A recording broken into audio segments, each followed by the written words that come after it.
Welcome to another episode of the Personal Brand Blueprint podcast. I'm Dave Polykoff, founder of ZenPost.com, which is your personal brand blueprint, giving business pros like you the tools, templates, and tactics to attract, convince, and convert your dream clients online.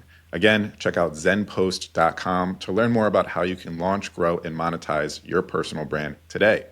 On today's episode, we have Drewbie Wilson, owner and meme lord of Call the Damn Leads. Today, we're going to learn about how Drewbie has used the power of personal branding to grow his business and career. So, Drewbie, welcome to the show. Thank you so much for having me, Dave. It's an honor to be here. I'm grateful for you and the listeners' time to give me a little chance to share some of what's worked for me to help y'all grow and keep getting better. Yeah, that's what we're all about here. So let's start with giving some backstory about who you are and what you do. Can you answer for us the dreaded question of what do you do? What do? I help sales professionals dial in their systems and processes to build a sustainably successful life. Love that answer. So you kind of touched on it there, but who would be a typical client? What's your dream client look like? Dream clients for me are sales professionals, small business owners, and entrepreneurs who truly want to get better and understand that in order to do that, we have to pick up the phone and call the damn leads, which is really just a mantra for doing the work.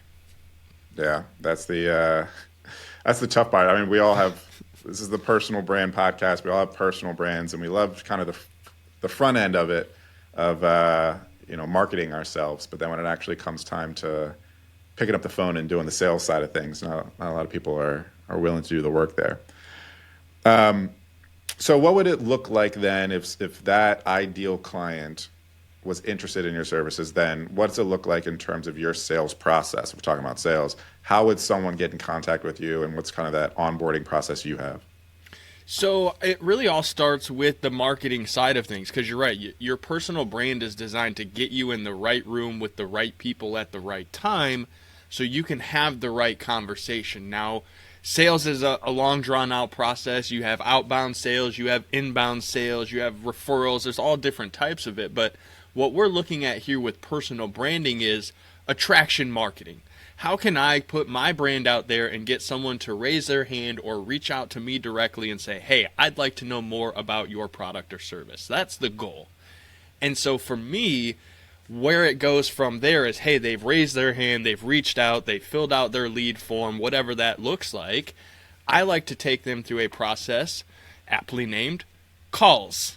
CALLS, which stands for C, confirm the reason you're having a conversation to begin with. Hey, Mr. Jones, thank you so much for reaching out. What made you decide to learn more about how Call the Damn Leads can help you get dialed in? They are expressing their interest. Like, I'm not cold calling them, I'm not blowing them up. I want them to understand you made a decision. Let's confirm the reason we're going to have a conversation today. And once we've done that, then I need to move into A, which is asking very specific and relevant questions. Because I need to pre-qualify and understand, am I the right person to help the other individual on this call? And if so, are they in a position to make a decision now, or is it something that could be 3 months, 6 months, a year from now? These are all very important parts of the process to understand.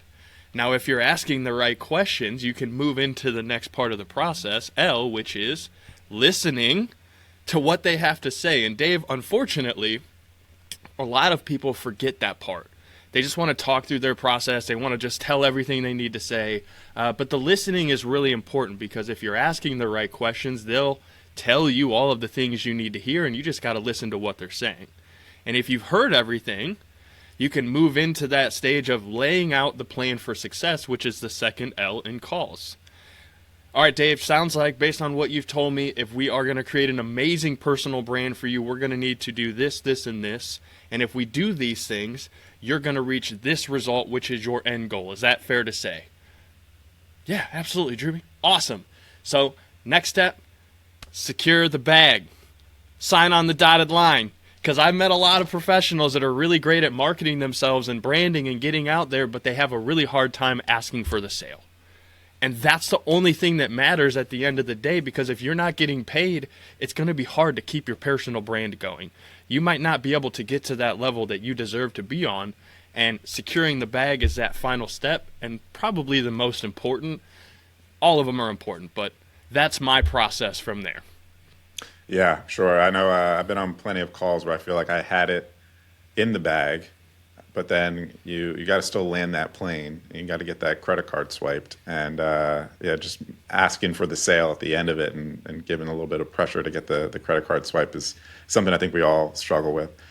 So I love this concept of calls, and it sounds like you have a very great process for once you get someone on the phone to kind of walk them through and get to that final credit card swipe. What was life? It sounds like this is something that you've been building for years to really put together.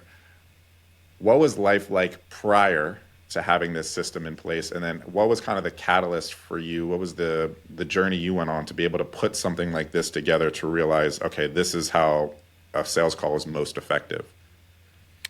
So the too long didn't read version, which is available in 4 books on Amazon if you want to go through my whole life story. I grew up in the streets selling dope. As I got older, I met a beautiful young lady who became my wife. She got pregnant. We have a beautiful 8-year-old son who's around here building Legos somewhere. And I realized, man, I don't want to end up dead or in prison. I've always had the hustle. I've always been willing to go and do the work and be, whatever I needed to be to survive. And sales just happened to be the thing that I got good at. The shift for me, though, was realizing that without a proper system and a routine and a process, I can't leverage my most important assets, which are time, energy, and effort. We can all make more money. Like, we all have a skill. We all know how to go and make more money. But time, energy, and effort are the only things we can't buy more of, can't win in a poker tournament, and we don't get a box of on Christmas morning. We can supplement the energy and the effort with drugs and all kinds of different things, but there's a whole lot of nuance to that doesn't really work out in the long term either. Remember, I said sustainable success. And so for me, on the journey of entrepreneurship and sales and making money, I reached a point where I was making a lot of money and having what most people call success. And my wife handed me her wedding ring back and said, "Hey man, you're married to the job, not your family. You got to make a choice.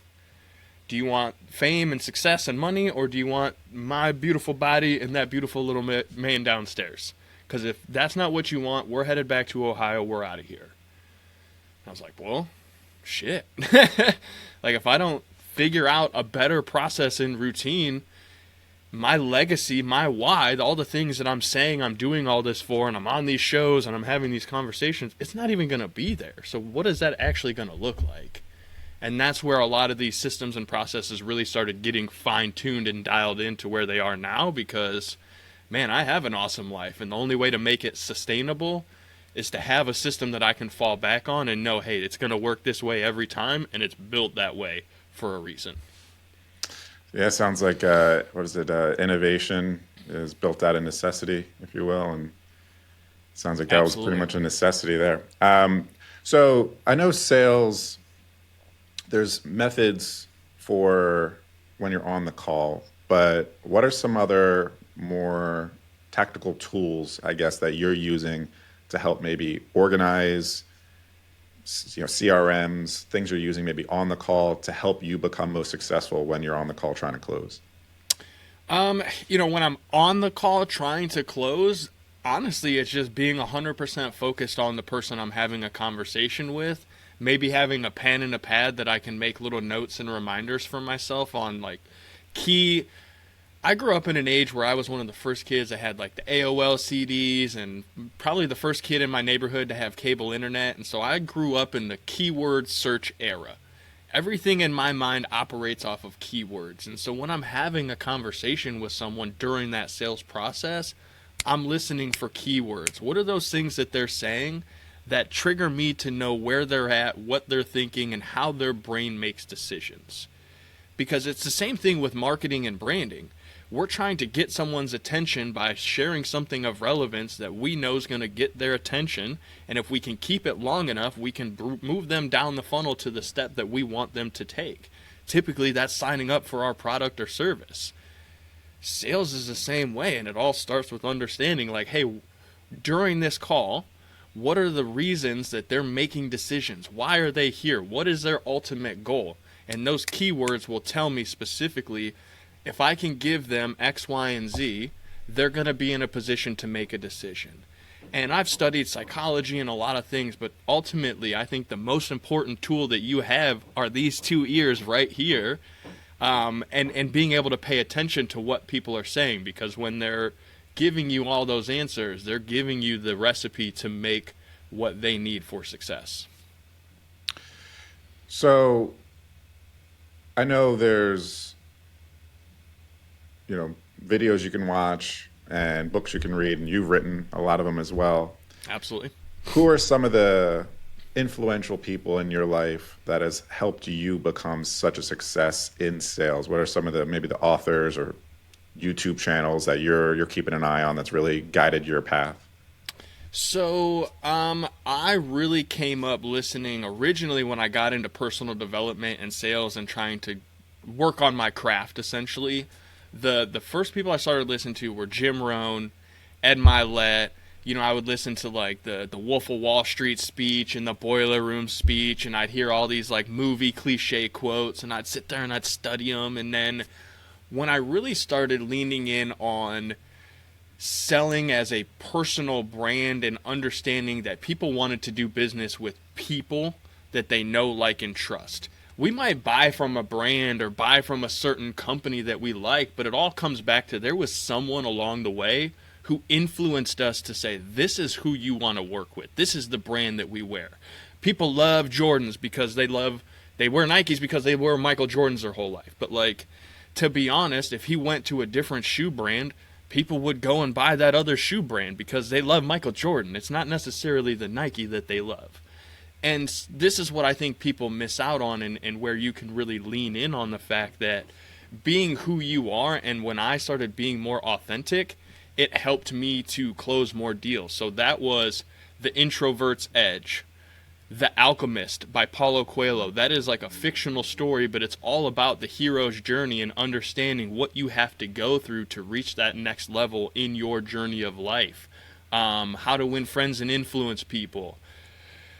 Never Split the Difference. I've read all of these cliche books, and ultimately the best thing that I've learned was I had a mentor, Ryan Stewman, along the way.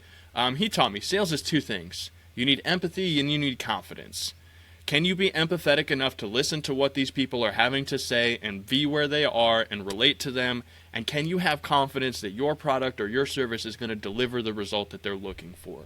Because if you have those two things, all the rest of it is just, it doesn't matter.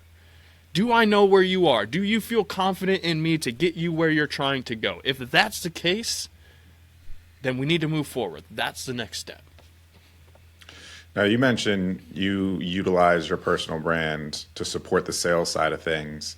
And again, we talked about how a lot of personal brands put a lot of effort into the content side, but then struggle maybe when it comes to the sales side. Can you walk us through how has your content efforts impacted your sales process in the sense of it helping maybe garnish that trust, know, like, and trust early on, so that when you're on the call, are you able to kind of maybe close a little bit easier? Kind of walk us through how your personal brand has impacted the sales process. So it's going to be a little bit of a longer answer because I want to get into the really depth of what my journey has been for the last couple of years. So 6 years ago, we're in 2024, holy mackerel, almost 2025 now. So 8 years ago at this point, geez, time flies. Yeah. I hated social media. Didn't want to be on it, didn't want anything to do with it. I thought it was a joke. And I just sat in my little office and wore my khakis and my polo, and I cold called insurance leads all day long. And I was making $30,000 a year, and I was like, man, I grew up a drug dealer, and this is about the best job I've ever had. I guess I just got to stick with it. And then, I don't know, I saw all these people who were online in these Facebook groups making all this money because I was on the social platforms. I just wasn't using them with intention. I was wasting time on them. And I saw these people who were definitely not smarter than me, definitely not better looking than me, although at the time I was a little bit heavier weight and wasn't quite in the good looks I am now. I didn't have a beard either. A beard makes a big difference. Dave, you probably know. Oh, yeah. Beard makes a difference on a man. Yeah. But I seen all these folks who are having this success, and I was just like, what are they doing that I'm not? And what I realized was they were using social media, they were building these online presences, and people were sending them leads and referrals to work on. And I'm like, man, I don't really like these platforms, but I do like money, and I have a little, but I want to put more in that jar on top of the refrigerator. And so I'm going to go and do what I got to do, and I'm going to learn this stuff. I'm going to figure out marketing. I'm going to figure out how to generate my own leads, because I'm a great closer. But if I could just get more leads, I'd close more deals and I'd make more money. It's kind of just a basic math thing. And so I went online, I signed up for a course, and then another course, and then another course, like all of us do. And I went through all of it, because I didn't have the money to spend to buy these courses. And so when I did, I was like, I'm immediately going to have to go and figure out where I'm going to make my money back. A lot of people buy them and never go through them, unfortunately. I went crazy the other direction, and I went through every course, and it said, hey, post on Facebook every day. Create this kind of content every day. Tell these sort of stories. And so that's what I started doing. And every day for the last 6, 7, 8 years at this point, I've posted on Facebook and I've talked about my journey. Hey, here I'm learning marketing. This is what we're building here. Hey, I've sold my house and I've moved to Texas. I've started over in a new career and we're launching this software. And I've just told these stories, and I've shared my journey, and I've talked about the hard times going through with my wife where we almost got divorced. And I've shared 75 hard where I lost 80 pounds over that 75. Like, I've shared all of these journeys. And so the people who have been watching me and living vicariously through the stories that I've told over the years, they literally see me as an example of what's possible for themselves. And Dave, you and I both know that if you watch someone that you know long enough having success, you're going to start asking yourself why they're getting it and you're not. That's just human nature. And it's not always a bad thing, because that curiosity is what you're looking for as a personal brand. Because now someone who's seen me posting my douchey gym selfie at 5 a.m. every day starting my workout, reaching out to me saying, hey man, I want to make my life better. I want to get some things dialed in. I see you get up early and I want to skip the gym, but then as soon as I open up Facebook, you're the first thing I see every day, and it motivates me to get my act together. And man, I feel like just you've got a process that if I could just learn from you, it would help me be more successful in my life. So what does that look like? I'm like, well, it's exactly what you've seen me sharing on social media, man, except on the back end, I'm going to give you this, this, this, and this. This is what it's going to look like. Here's the things we can expect to happen. Here's what it costs. Are you ready to make a decision to move forward?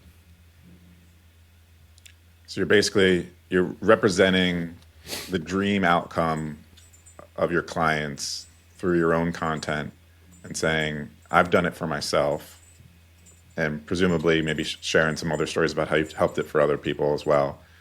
And then people go, okay, I want that. How much does it cost for me to get that? Exactly. And the biggest sale is time. Hey, we can all go make more money, but if I can show you how to get the result that I've got in a year instead of the 6 years that it took me to learn all of these things and to put these into place, what is that time worth to you? Right. So let's talk a little bit more tactical here. So let's say we are posting content, we're getting people on a call, and we have interested people in our services.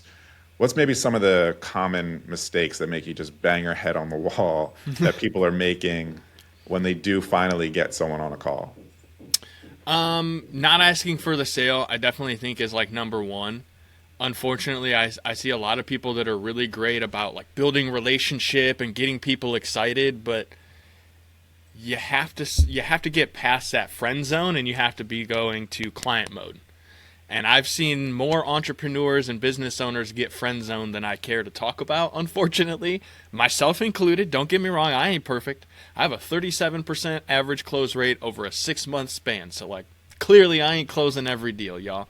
However, I watch these things. I measure the metrics, and I know that at a certain point, it's a numbers game and it's a conversation game. And so it's really just about having the process in place to know that if they don't close right now, what are we going to move them to in the next process? Where's the next stage going? It's not always a no, it's just a not right now.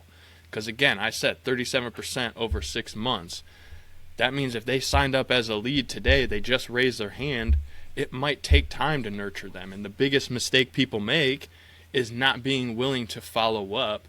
They're trying to get the sale right now. They're trying to get the thing right now because they're worried about what's in it for them, not what's in it for the individual. And I promise you, when you start thinking big picture and lifetime value of clients, sometimes you got to give up the small deal today to get the much bigger deal later. So getting them on the call, we've talked about the process, the calls process to actually making the close. Sometimes even just getting them on the call between interest and them actually showing up is sometimes where things are fumbled as well. Do you have any kind of advice for us on how to ensure we can get that interested lead to actually show up and be on the call that day? Yeah, there's a couple things you can do here. One, the offer that you're putting out there has to be something that people actually want. A lot of times I have to have a really hard conversation with clients and people along the way and let them know, hey, that thing that you think is like absolutely the greatest thing since sliced bread, no one cares. No one wants that. No one gives a shit about saving 10% on this. No one cares about these cliche offers anymore. We've been hammered over the head thousands of times a day for the last decade at this point with just bad offers. And so your thing that you're going to give them has to be so incredibly valuable that they would feel stupid to miss that call. And what that is for you is hard to say. Everyone's brand is a little bit different, but what I can tell you is if you have competitors, and you likely do, go and look at all of their reviews.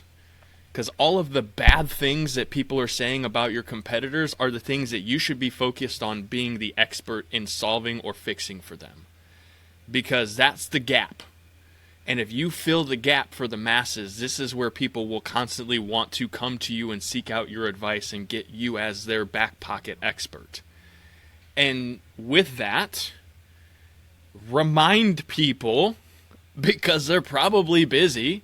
I myself included have been guilty of like, okay, cool, I got 15 minutes till this call, or this call's in 45 minutes. I'm going to go work on this project. And then I look up and it's like, oh shit, it's been an hour. I was supposed to be on that call 15 minutes ago. Just before this call started, I was running around making sure my son was all set up. I was putting everything away and getting things done. And I went to work on a project, and had I not gotten a ding on my phone, because I live and die by the calendar, if had that not reminded me and said, hey man, you got a call with Dave in 10 minutes, I might have missed it because I was busy working on something else. And so having reminder notifications in place is a great tool to have to make sure people to show up your calls as well. Love that. So getting them on the call, a lot of times you can maybe crush it with the calls system, but then we reach the dreaded objections part of it. What are some of the most common objections that you're hearing your clients or that you faced, and what are some of the tactics that you say to kind of get over those objections? Okay, so typically there are 3 main objections that I run into and that I think kind of apply universally in sales, no matter what industry that you're a part of. And ultimately, our goal during the calls process, the questions that we're asking, the plan that we're laying out is going to be designed to handle all of these objections before we get there. However, people are people, and they be peopling. So objections typically, number one at the top is price. Let's just be honest. People are price conscious, and if the value of your product or service has not far exceeded the investment that person is going to be making into it, it's going to be hard for you to be able to close them. On top of, if you have a high ticket product or service, it's an unfortunate truth that the world we live in does not have an abundance of money in their savings account. A lot of people are living paycheck to paycheck or just barely getting by. And so if you're going to ask someone for a significantly higher amount of money than they would normally spend, you may or may not need to have an option for funding. How can you facilitate making sure these people have a way to move through that price objection? Because it's an objection, it's real. Every one of us who's ever been alive has been in a position where we literally just could not afford the thing that we wanted. Plain and simple. Now, that's why we grow. That's why we listen to shows like Dave's, because we want to get better and learn the things that will allow us to increase our value in the marketplace. Number 2 objection typically is, hold on. The number 2 objection is typically that people have to think about it. And think about it can also kind of be combined with, I need to speak to a spouse, business partner, decision maker. And a lot of times that is just a matter of you did not dial down to their one main problem. And I think I stole this from Frank Kern, who gave it to another mentor that I learned it from along the way, but it's one call, one problem, one solution. Because most people have a lot of different things that they're putting up as a smokescreen as their problem, but the truth is, if they just have the one thing that's keeping them up at night, if you can fix that, all the other stuff isn't really an issue. It's just exacerbating the one main thing and making it even worse. So, getting to the idea of what's the main problem and the idea of a spouse decision maker is very much just asking, hey, if we can solve the problem and get you to the solution you're looking for right now, are you in a position to make this decision yourself, or is there someone else that's going to be involved? That's one of the questions you should be asking very early on to get clarity. And if they say, no, I can make this decision myself, fantastic. When I get to this point and you tell me, well, I need to speak to my partner, my decision, my spouse, whoever, that's awesome. I always make good decisions with my spouse, business partner as well. Now, you clearly had a conversation about this whole process before you got here, because earlier when I said, are you in a position to make a decision, you said yes. So what I'm curious about is, what do you think your spouse, business partner, whoever is going to need to understand about this in order to feel as confident as you do that this is the right decision? Because then we can get them to move forward. Love it. And when kind of checking out your LinkedIn, you had a great story about the concept of call the damn leads, kind of a backstory to it. And what I love, to kind of give a little spoiler, is kind of, you mentioned some energy that you bring onto the calls as well. Can you give us an idea or a backstory behind where the kind of mantra of call the damn leads came from, and then kind of speak to the concept of, a lot of people fear cold calling people, even if there was some interest, to pick up the phone and dial someone and say, hey, I have something to sell you, basically, is a little nerve-wracking at times. So where did the mantra call the damn leads come from? And then what is your kind of tactic into actually picking up the phone and calling those leads and bringing a certain energy that gets you through that initial awkward interaction? Yeah, man, it's so interesting to me, having worked with, at this point, thousands of different sales professionals and entrepreneurs over the last handful of years, and really going deep on this topic. And for me, I mentioned earlier, call the damn leads is in my blood, because when I came up, I had the hustle. Like, no one really, I had opportunities provided for me, and I always had to make the most of them because they were few and far between. And so, as I was an insurance guy, I was calling, and I was one of the top producers in my market, and I was like, what am I going to do to make more money? And the owner said, you got to be patient. Someday you'll put your name on the door and it'll be all different. And I was like, well, that's cool, man, but I'm not a patient guy. I don't want to wait to get what I'm looking for, which is why I'm not necessarily afraid to call the damn leads. However, I was like, all right, well, I'm going to go learn marketing. I started learning marketing. I doubled my production. I got a couple calls from these agents that are like, listen, you were already one of the top guys in this area. What are you doing, and is it legal? Because we want to know. It's funny how people always want to question, like, if you're doing things successfully, if it's legal or not, which is fair, because we've met a lot of successful scammy stuff along the way. But point being, what I wasn't doing wasn't illegal. I was just running Facebook ads, and I had exclusive leads instead of being, paying for leads sold to everybody else. And they're like, I don't want to learn none of that. I'll pay you to set it up for me. And this was like the kickstart to entrepreneurship on a real level, Dave, because I made $10,000 in a weekend. I had never made $10,000 in a month in my life. And I was like, I'm in the wrong business. I'm starting a marketing company. This is awesome. And we started the marketing company. I went and I got 10 or 15 clients, and they all paid us a big retainer, and we started getting them leads. And some of them worked really well, and others were like, this sucks. These leads are shit, and I want my money back. And I'm like, I don't understand. What do you mean? And one in particular, real estate agent, he's like, I need a refund, blah, blah, blah. No, I can't give you a refund. I just got my paycheck, and that's my rent payment. I can't do this. So I started calling these leads, Dave. And I'm talking to these people, and I want to go see this property. I've been trying to get a hold of someone. How do I set up an appointment?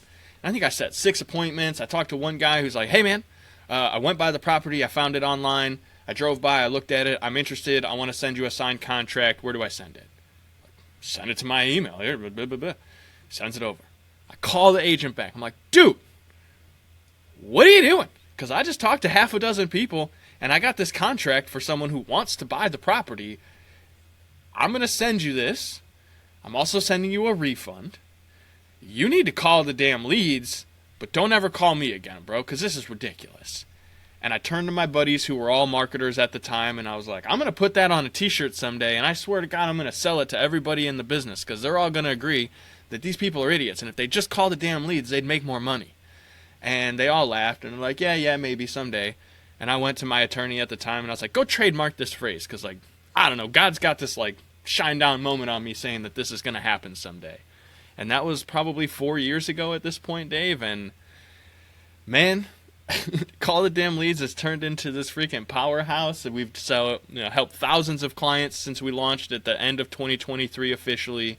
I have, sold thousands of keychains and wristbands. And the whole mission really and the mantra behind it is just doing the work.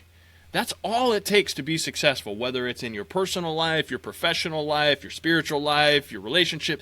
If you just work on those things with intention, it's amazing what results will happen. And so to me, when everybody said Call the Damn Leads wasn't professional and that it would never work and that no one would ever let it be a part of their professional corporate business, I said, all right, well, I got Meme Lord tattooed on my knuckles back in 2021 because I launched a course and helped people use memes to make millions of dollars. So I'm kind of already not professional.